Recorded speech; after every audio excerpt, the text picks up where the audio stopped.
നമസ്കാരം. 10 വർഷത്തെ ഭരണകാലത്തിന്റെ ഒടുവിൽ പരാജയം മണത്ത ബി.ജെ.പി. അന്തിമഘട്ടത്തിൽ വേട്ടയാടി പിടിച്ച സഖ്യകക്ഷികളുടെ ബലത്തിലാണ് ഇപ്പോൾ സർക്കാർ ഉണ്ടാക്കിയിരിക്കുന്നത്. ചരിത്രം പരിശോധിച്ചാൽ ഈ സഖ്യം എത്രമാത്രം അസ്ഥിരമാണെന്ന് വ്യക്തമാകും. സഖ്യകക്ഷികൾ വാഴാത്ത എൻ.ഡി.എ സഖ്യമാണ് മോദി ഭരണകാലത്തിന്റെ പ്രത്യേകത. 2014 മോദി സത്യപ്രതിജ്ഞ ചെയ്തപ്പോൾ ബി.ജെ.പിക്ക് 2 ഡസൻ സഖ്യകക്ഷികൾ ഉണ്ടായിരുന്നു. ഇവരിൽ ഭൂരിഭാഗവും ദേശീയ ജനാധിപത്യ സഖ്യം ഉപേക്ഷിച്ചു. കാരണം മോദിയുമായുള്ള സഖ്യം അടിസ്ഥാനപരമായി അസമത്വവും അടിമ ഉടമ ബന്ധത്തെ അടിസ്ഥാനമാക്കിയുള്ളതുമായിരുന്നു. ഇന്ത്യയിലെ എല്ലാ മുൻ സഖ്യങ്ങൾക്കും യോജിപ്പിന്റെ ഒരു ഫോർമുലയുണ്ടായിരുന്നു. യുണൈറ്റഡ് ഫ്രണ്ട് ഹ്രസ്വകാലമെങ്കിലും ഒരു പൊതു മിനിമം പ്രോഗ്രാമിന്റെയും ഏകോപന സമിതിയുടെയും അടിസ്ഥാനത്തിലാണ് പ്രവർത്തിച്ചത്. ഐക്യ പുരോഗമന സഖ്യത്തിനു വേണ്ടി ഇടതുപക്ഷ നേതാക്കളും പി ചിദംബരവും ചേർന്നാണ് പൊതു മിനിമം പരിപാടിയുടെ കരട് തയ്യാറാക്കിയത്. സഖ്യത്തിന് പ്രവർത്തിക്കുന്ന ഒരു ഏകോപന സമിതിയും ഉണ്ടായിരുന്നു. അടൽ ബിഹാരി വാജ്പേയിയുടെ ആദ്യ സർക്കാർ ജസ്വന്ത് സിംഗ് തയ്യാറാക്കിയ ദേശീയ അജണ്ടയാണ് അംഗീകരിച്ചത്. 1999 പരിഷ്കരിച്ച അജണ്ടയിൽ ഇന്ത്യൻ രാഷ്ട്രീയത്തെ ഭാവിയിലേക്കുള്ള ഒരു പുതിയ പാതയിലേക്ക് സജ്ജമാക്കാൻ പ്രതിജ്ഞാബദ്ധമാണ് എന്ന് വ്യക്തമാക്കിയത് കൂടാതെ ഫെഡറൽ ഐക്യവും ന്യൂനപക്ഷങ്ങളുടെ പൂർണ്ണ സംരക്ഷണവും വാഗ്ദാനം ചെയ്തു. ഏകോപന സമിതി രൂപീകരിക്കുന്നത് ഒഴിവാക്കിയ വാജ്പേയി സഖ്യകക്ഷികളെ കാണാനും അവരുടെ ആവശ്യങ്ങൾ ചർച്ച ചെയ്യാനും എപ്പോൾ വേണമെങ്കിലും തയ്യാറായിരുന്നു. എന്നാൽ മോദി ഏകോപനത്തിനോ ചർച്ചകളിലോ വിശ്വസിക്കുന്നില്ല. കൂടാതെ സഖ്യകക്ഷികളിൽ നിന്നോ പാർട്ടി സഹപ്രവർത്തകരിൽ നിന്നോ ഉള്ള ആന്തരിക പരിശോധനകളിൽ പോലും അദ്ദേഹം വിട്ടുനിൽക്കുന്നു. രാജ്യത്തിന്റെ നയങ്ങളും പരിപാടികളും അദ്ദേഹം തന്നെ തീരുമാനിക്കുന്നു. പലപ്പോഴും അദ്ദേഹത്തിന്റെ കീഴിലുള്ള ചില വിദഗ്ധ ഗ്രൂപ്പുകൾ പദ്ധതികൾ തയ്യാറാക്കുകയും സർക്കാരിന് വേണ്ടി അവ പ്രഖ്യാപിക്കുകയും ചെയ്യുന്നു. അത് എൻ.ഡി.എയുടെ നയമായി മാറുന്നു. ഈ മാതൃകയിൽ സഖ്യകക്ഷികൾക്കോ അദ്ദേഹത്തിന്റെ സ്വന്തം എം.പിമാർക്കോ ഒന്നും പറയാനില്ല എന്നതായിരുന്നു അവസ്ഥ. അവരെല്ലാം അത് മനസ്സില്ലാ മനസ്സോടെ തങ്ങളുടെ സർക്കാർ നയമായി അംഗീകരിച്ചു പോരുകയാണ് ചെയ്തിരുന്നത്. 2002 ഗുജറാത്ത് കലാപം മുതൽ മോദിയുടെ ഭരണരീതി ഇതാണ്. ഇത് വർഷങ്ങളായി എൻ.ഡി.എയിൽ നിന്നുള്ള കൊഴിഞ്ഞുപോക്കിനുള്ള കാരണത്തെ വിശദീകരിക്കുന്നുണ്ട്. അക്കാലത്ത് മോദിക്ക് സഖ്യകക്ഷികളുടെ ആവശ്യങ്ങളെ അവഗണിക്കാൻ കഴിയുമായിരുന്നു. കാരണം അദ്ദേഹത്തിന് വലിയ ഭൂരിപക്ഷം ഉണ്ടായിരുന്നു. പക്ഷെ ഒടുവിൽ നിലനിൽപ്പ് തന്നെ വെല്ലുവിളിയായതോടെ അപമാനിതരായ സഖ്യകക്ഷികൾ എൻ.ഡി.എ വിട്ടു. ഇപ്പോൾ മോദി സർക്കാരിനെ താങ്ങി നിർത്തുന്ന അതേ ചന്ദ്രബാബു നായിഡു തന്നെ 2018 സഖ്യകക്ഷികളെ കാണാൻ പോലും പ്രധാനമന്ത്രി സമയം കണ്ടെത്തിയില്ലെന്ന് ആരോപിച്ച് രോഷത്തോടെ എൻ.ഡി.എയിൽ നിന്ന് ഇറങ്ങിപ്പോയിരുന്നു. അഹങ്കാരവും സ്വേച്ഛാധിപത്യവുമാണ് മോദിക്കെതിരെ അന്ന് നായിഡു ആരോപിച്ചത്.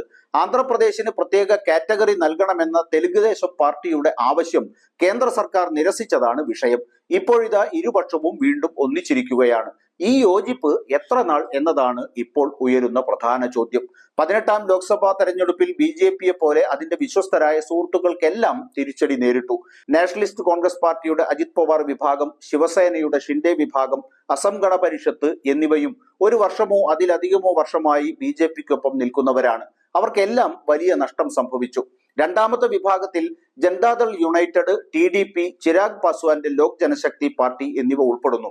അവരുമായി തെരഞ്ഞെടുപ്പിന് തൊട്ടു മുമ്പ് ബി.ജെ.പി തിടുക്കത്തിൽ സഖ്യമുണ്ടാക്കി. മൂവരും എൻ.ഡി.എ വിട്ട മുൻ സഖ്യകക്ഷികളാണ്. ജെ.ഡി.യു 12 സീറ്റും ടി.ഡി.പി 16 സീറ്റും ചിരാഗ് പാസ്വാൻ 6 സീറ്റും നേടിയതോടെ ഈ പങ്കാളിത്തം അപ്രതീക്ഷിത നേട്ടമുണ്ടാക്കി. അവരുടെ പിന്തുണ 240 എം.പികളുള്ള ബി.ജെ.പിയെ 272 എന്ന മാന്ത്രിക കണക്ക് മറികടന്ന് സർക്കാർ രൂപീകരിക്കാൻ പ്രാപ്തമാക്കി. വൈ.എസ്.ആർ.സി.പി, ബിജു ജനതാദൾ, തെലങ്കാനയിലെ ഭാരത് രാഷ്ട്ര സമിതി തുടങ്ങിയ പ്രാദേശിക പാർട്ടികളാണ് മൂന്നാമത്തെ ഗ്രൂപ്പിലുള്ളത്. സംസ്ഥാനങ്ങളിലെ ഭരിക്കുന്ന പാർട്ടികൾ എന്ന നിലയിൽ അവർ പ്രാദേശികമായി ബി.ജെ.പിയോട് പോരാടി. എന്നാൽ ആർട്ടിക്കിൾ 370 പ്രകാരം ജമ്മു കശ്മീരിനുള്ള പ്രത്യേക പദവി റദ്ദാക്കൽ, UAPA നിയമ ഭേദഗതികൾ, പൗരത്വ ഭേദഗതി നിയമം, അവിശ്വാസ പ്രമേയങ്ങൾ എന്നിവയുൾപ്പെടെ എല്ലാ നിർണായക പരീക്ഷണങ്ങളിലും പാർലമെന്റിൽ അവർ ബി.ജെ.പിയെ പിന്തുണച്ചു. ഇതുകൂടാതെ എന്തുകൊണ്ടാണ് നവീൻ പട്നായിക്കും ജഗൻ റെഡ്ഡിയും ചന്ദ്രശേഖർ റാവുവും ഒരു നേട്ടവുമില്ലാതെ കേന്ദ്ര സർക്കാരിനെ പിന്തുണച്ചത് എന്നത് ഒരു പ്രഹേളികയായി അവശേഷിക്കുകയാണ്. ഇത് രാഷ്ട്രീയമായി വിശദീകരിക്കാനാകാതെ വന്നതോടെ വോട്ടർമാർ തിരിച്ചടിച്ചു. ബി.ആർ.എസും ബി.ജെ.ഡിയും 0 സീറ്റിൽ അവസാനിച്ചു. ഇതുവരെ ഭരിച്ചിരുന്ന പാർട്ടിയായ വൈ.എസ്.ആർ.സി.പി 25ൽ 4 സീറ്റുകൾ മാത്രമാണ് നേടിയത്. അവരുടെ സംസ്ഥാന ഭരണവും അതോടെ അവസാനിച്ചു. ലോക്സഭയിൽ പ്രാതിനിധ്യം ഇല്ലാത്ത പട്നായിക്ക് ഇപ്പോൾ പ്രതിപക്ഷത്തിനൊപ്പം ഉണ്ടാകുമെന്ന് പറയുന്നു. ശക്തമായ പ്രതിപക്ഷമായി പ്രവർത്തിക്കാൻ അദ്ദേഹം തന്റെ പ്രവർത്തകരോട് അഭ്യർത്ഥിച്ചിട്ടുണ്ട്. 24 വർഷത്തിലേറെയായി നീണ്ട പിന്തുണയ്ക്ക് ശേഷം കർഷക പ്രക്ഷോഭത്തിന്റെ പേരിൽ 2020 സെപ്റ്റംബറിൽ ശിരോമണി അകാലിദൾ എൻ.ഡി.എ സഖ്യം വിട്ടു. എന്നാൽ അപ്പോഴേക്കും സമയമേറെ വൈകിപ്പോയിരുന്നു. ഇത്രയും കാലം BJPയുടെ അനുബന്ധമായിരുന്ന ശേഷം അതിന്റെ യഥാർത്ഥ രാഷ്ട്രീയ ഇടം മറ്റു പാർട്ടികൾ കൈയടക്കിയത് അവർക്ക് തിരിച്ചടിയായി. ഇപ്പോൾ 100 വർഷം പഴക്കമുള്ള ആ പാർട്ടി ഗുരുതരമായ ആഭ്യന്തര കലാപത്തിന്റെ നടുവിലാണ്. ഏറെക്കാലമായി BJP സഖ്യകക്ഷിയായിരുന്ന AIADMKയുടെ കാര്യവും സമാനമാണ്. മോദിയുടെ വിഭജന രാഷ്ട്രീയം AIADMKയുടെ പിന്തുണ അടിത്തറയിൽ ഇടിവുണ്ടാക്കിയെന്നാണ് കരുതപ്പെടുന്നത്. അതിലെ ചില ഗ്രൂപ്പുകൾ BJPയെ പിന്തുണയ്ക്കുന്നത് തുടർന്നപ്പോൾ എടപ്പാടി പളനിസ്വാമിയുടെ നേതൃത്വത്തിലുള്ള പ്രബല ADMK ഗ്രൂപ്പ് കഴിഞ്ഞ സെപ്റ്റംബറിൽ മുന്നണി ബന്ധം വിച്ഛേദിച്ചു. മെഹബൂബ മുഫ്തിയുടെ നേതൃത്വത്തിലുള്ള ജമ്മു കശ്മീരിലെ PDP സംസ്ഥാനത്ത് സർക്കാർ രൂപീകരിക്കാൻ BJPയുമായി സഖ്യത്തിലായിരുന്നു. പക്ഷെ പ്രതീക്ഷിച്ചതുപോലെ അത് അധിക നാൾ നീണ്ടുനിന്നില്ല. 2018 ജൂണിൽ അതും അവസാനിച്ചു. ഈ തെരഞ്ഞെടുപ്പിൽ ബഹുജൻ സമാജ് പാർട്ടിയുടെ നാണം കെട്ട പ്രകടനത്തിന്റെ കാരണങ്ങൾ വേറെയാണ്.